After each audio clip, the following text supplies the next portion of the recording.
이제 이 4장 13절에서부터 오늘 우리가 읽은 이 말씀들에는 예수님의 재림에 관련되어진 교훈의 말씀들이 있습니다.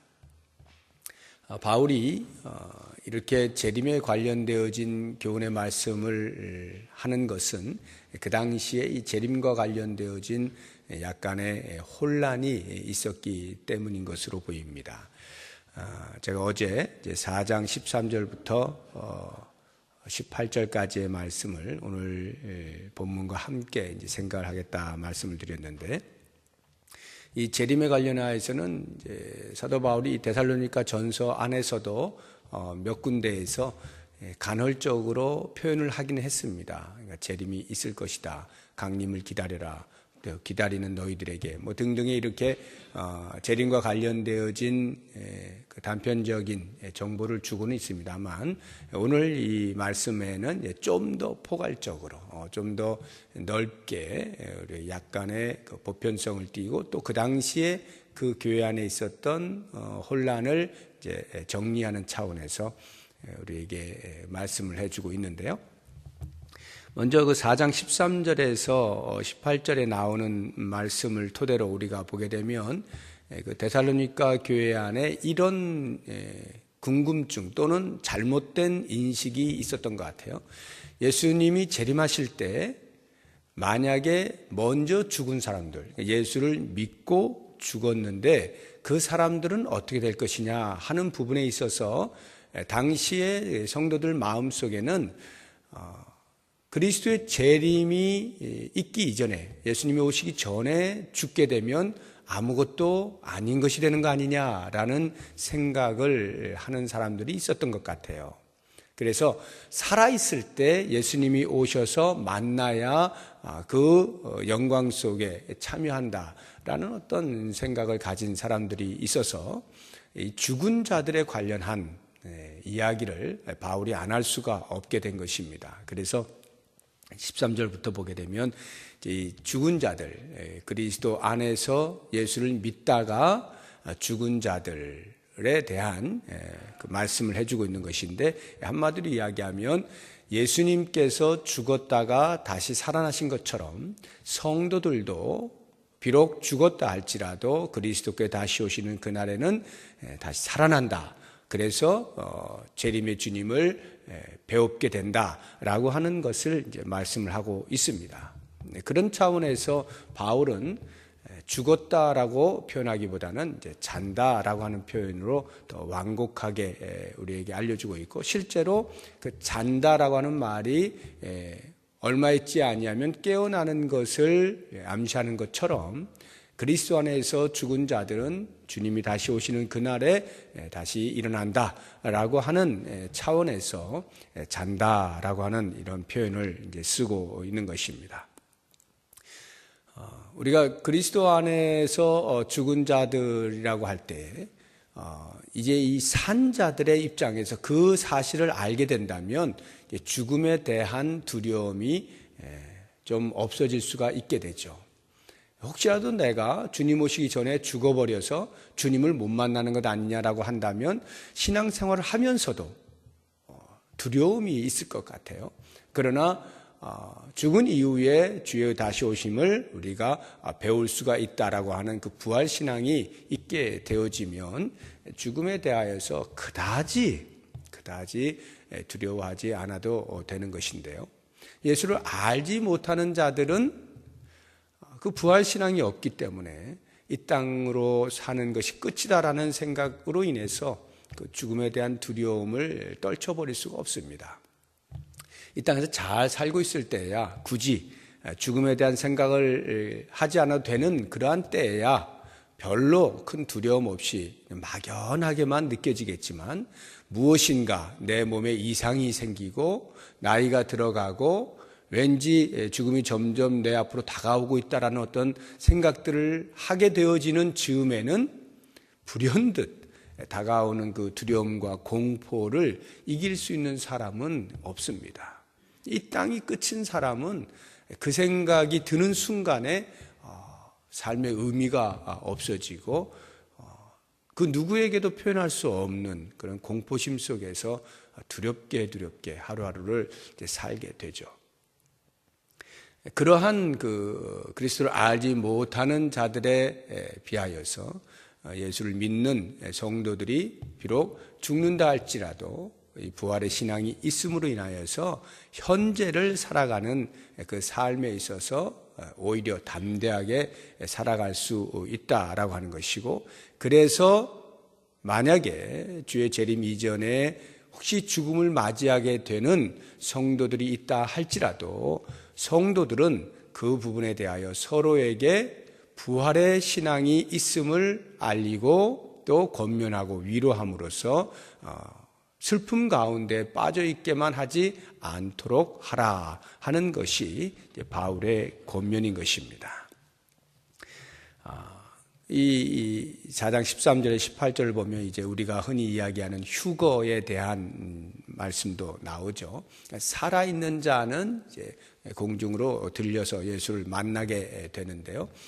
마치 여기를 보면 이제 그 순서가 죽은 자들이 먼저 일어나고 그 다음에 이제 산 자들이 이렇게 표현을 하고 있어서 어떤 그 예수를 만나는 그 시점에 있어서의 어떤 순서를 말하고 있는 것처럼 보이지만 실상은 뭐 그런 의미보다는 죽은 자들이 반드시 주님을 만난다, 주님을 뵙게 된다라고 하는 여기에 이제 강조점이 있는 거예요. 그래서 죽은 자가 되었든 산 자가 되었든 그리스도께 다시 오시게 되면 우리는 영광스러운 재림의 주님을 만나게 되는 것이죠. 그 다음에 오늘 우리가 이제 읽은 말씀 5장 1절에서 11절까지의 말씀은 이제 때와 시기에 관련되어진 이제 말씀입니다.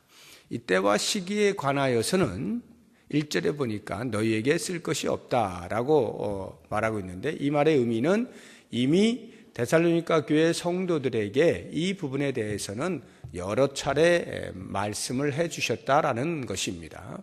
그래서 충분히 숙지가 되어 있는 상태임을 바울이 인지하고 있는 것입니다. 어떤 것들이냐면 이 때와 시기에 대하여서 예수님께서도 친히 말씀을 하시죠.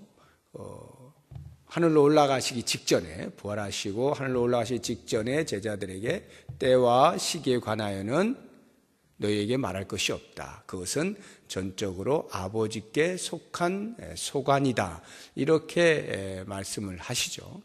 때와 시기에 관련되어진 궁금증은 역사 속에서 계속 반복되어 있어 왔던 것입니다. 언제 주님이 오시느냐라고 하는 이 부분에 대한 궁금증들이 모든 인류에게 있었는데요. 그 부분에 대해서 성경은 단호하게 이야기합니다. 때와 시기는 아버지께 속한 것이다. 다만 징조에 대해서는 우리들에게 알려주고 있죠. 마태복음 24장 같은데 그 말세에 일어나게 되어질 여러 가지 징조들에 대해서는 충분히 우리에게 알려주고 있습니다. 그런 면에서 이제 이 5장에 나오는 말씀은 도둑같이 임한다라고 하는 이 표현이 이제 나오는데, 주의 재림이 도둑같이 임할 것이다 라고 하는 것은 우리 성도들에게 해당되는 말씀은 아닙니다. 그리스도를 알지 못하는 사람들, 그 사람들에게 있어서 예수님의 재림은 마치 밤에 도둑이 예고 없이 찾아드는 것처럼 전혀 예상치 못하게, 전혀 눈치채지 못하는 상태에서 찾아오는 것처럼 마치 그와 같이 예수님의 재림이 임하게 될 것이다. 이 말의 의미는 여러 가지 징조들을 성경에서 말씀해 주면서 주의 재림에 대하여 언급을 하고 있지만 그것을 아무리 들어도 무심코 넘겨버리는 것입니다. 귀 기울여 듣질 않는 거예요. 그런 사람들은 어느 날 주님이 다시 오시게 되는 그것이 마치 밤에 도둑이 왔다가 가버리는 그런 것처럼 예견치 못한 날에 갑자기 받아들이게 될 수밖에 없다라고 하는 그런 것입니다. 그러나 반면에 우리 성도들에게 있어서는 그렇지 않다라고 이야기하고 있죠. 4절 보면 형제들아 너희는 어둠에 있지 아니하며 그날이 도둑같이 너희에게 임하지 못하리니. 우리는 이미 그리스도의 재림에 대하여서 기대하고 있고 기다리고 있는 사람들로서 이 땅에서 일어나고 있는 여러 가지 각종 현상들을 그 징조로 보면서 주의 오심을 간절히 소망하고 있는 그러한 사람들이기 때문에 주께서 오심이 마치 도둑처럼 그렇게 아니 왜 갑자기 오셨습니까? 라고 하지 않는다, 이런 말입니다. 그래서 그러한 주의 재림을 기다리는 성도에게 있어서 이 땅을 살아가는 동안에 주어지는 삶의 질은 6절을 보니까 그러므로 우리는 다른 이들과 같이 자지 말고 오직 깨어 정신을 차릴지라. 주의 재림이 없는 것처럼 그렇게 이 땅에 대해서만 모든 신경을 곤두세우고 이 땅에서 사는 것에 대해서만 온갖 염려를 다하고 준비를 다하고 최선을 다하고 하는 그러한 삶이 아니라 주님께서 곧 오심에 대한 마음의 준비를 하고 삶을 그렇게 살아내라 라고 하는 것이죠. 그런 면에서 다시 사도 바울은 그들에게 믿음과 소망과 사랑에 대한 이야기를 해주고 있습니다. 8절에 우리는 낮에 속하였으니 정신을 차리고 믿음과 사랑에 호심경을 붙이고 구원의 소망의 투구를 쓰자. 이 믿음과 소망과 사랑은 우리 기독교가 이 땅에 있는 동안에 기독교 되게 하는 핵심 요소라 할 수가 있겠습니다. 이 믿음, 소망, 사랑 언제까지나 우리와 함께 있는 것임을 알 때에 이것에 대해서 우리가 깊은 묵상을 하고 신경을 쓰고 우리의 믿음을 점점 키워가고 또 하나님에 대한 소망을 선명하게 하면서 이 땅을 사는 동안에 그리스도 공동체 안에서 피차의 사랑을 나누는 삶을 이제 살아야 하는 것이죠. 이제 마지막으로 11절을 보시게 되면 그러므로 피차 권면하고 서로 덕을 세우기를 너희가 하는 것 같이 하라. 피차 권면하고 덕을 세우랍니다.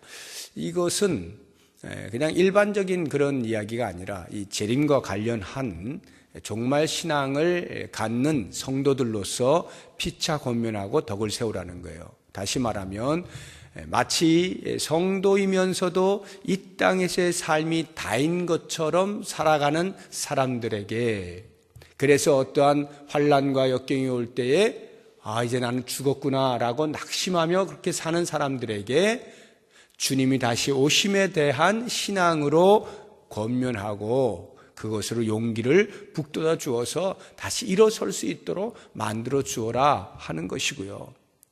또 반면에 이 땅의 삶이 다인 것처럼 온갖 쾌락을 즐기면서 사는 사람들에게 주님이 곧 다시 오실 것임에 대해서 이야기해 주면서 절제된 삶을 살도록 권면을 하라, 이런 말이죠. 그러니까 다시 말하면 한마디로 우리 성도들은 서로에 대해서 주님이 곧 다시 오십니다 라고 하는 이 종말 신앙을 서로에게 알게 하고 인식하게 해서 그런 종말 신앙인답게 살아갈 수 있도록 피차가 위로도 하고 권면도 하고 도전도 하고 이러한 삶을 살아달라는 것이 이 바울의 부탁인 것입니다. 오늘 우리가 이런 말씀들을 보면서 우리의 마음속에 기도의 제목으로 삼을 것은 과연 나는 종말 신앙이 있는가, 또 있다면 얼마나 선명하게 가지고 있는가 하는 것을 한번 생각해 보시기 바랍니다. 우리 모두는 이 땅에서 언젠가 서로에게 주어진 때에 하나님의 부르심을 받게 됩니다. 제한된 삶을 살게 됩니다. 그 주어진 남은 시간이 얼마인지를 우리는 아무도 몰라요. 다만 막연하게 이 정도는 내가 더 살겠지 하는 그 정도밖에는 우리가 어떻게 알 수가 없습니다.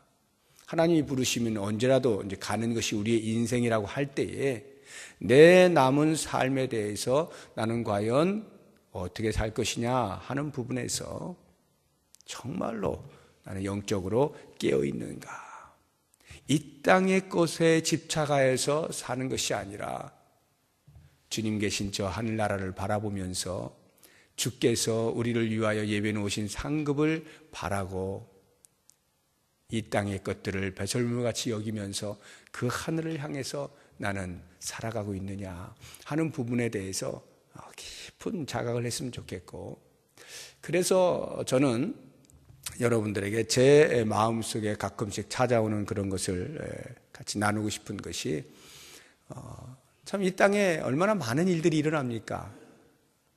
여러 가지 많은 일들이, 염려와 근심이 있을 만한 일도 일어나고, 화가 나는 일들도 일어나고, 억울한 일들도 일어나고, 별 일들이 다 일어납니다. 그런데 그러한 일들이 종말의 신앙을 가지고 있는 사람들에게는 사실 그다지 큰 문제가 아님을 알게 됩니다. 이 말은 우리가 종말의 신앙을 가지고 있는 사람들로서 때때로 우리에게 그러한 일들이 일어날 때, 그래서 그것을 해결하지 못해서 깊은 고민과 염려와 근심 속에 빠져 있을 때, 또는 낙심과 좌절 속에서 어떻게 해야 될지 모르는 그러한 상황 속에 있을 때, 호련히 이 종말 신앙을 가지고 한번 자기 자신을 잠시 그 자리에 내려놓고 한번 이렇게 빠져나와서 그 모습을 바라보게 되면, 그렇게까지 우리가 아둥바둥 마치 이것이 어떻게 안 되면 내 인생이 끝나는 것처럼 여겨지는 그러한 절박감이라고 하는 것은 이 땅에서 그렇게 찾아볼 수 없다는 것입니다. 정말 하늘을 소망하고 있는 참 신앙인으로 주의 다시 오심을 기다리는 사람이라고 한다면, 그러한 힘들고 어려운 상황들까지라도 우리가 이렇게 보면 별것이 아닌 것으로 여겨지게 되는 놀라운 일들을 경험할 수가 있어요. 우리가 이런 것들을 경험하며 살아가게 될 때 감히 사탄이 그러한 것들로 우리를 넘어뜨리려고 장난을 못 치는 거예요. 우리의 믿음이 견고하니까, 그 종말 신앙이 견고하니까 그런 것들로 인하여서 내가 흔들리지 아니할 수가 있는 것입니다. 담대해질 수가 있는 것이고요. 사탄에 대해서 감히 명령을 할 수가 있는 것이고요. 정말 예수 믿는 사람답게 담대함으로 살아갈 수가 있게 되는 것이죠.